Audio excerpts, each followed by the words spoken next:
First step, prep your mushrooms. And now we cook these mushrooms.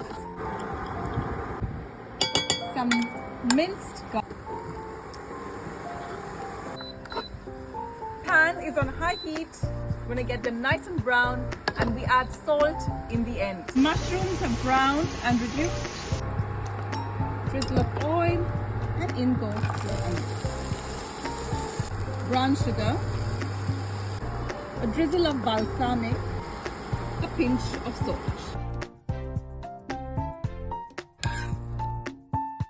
Hot toasted bread needs some good slather of pesto.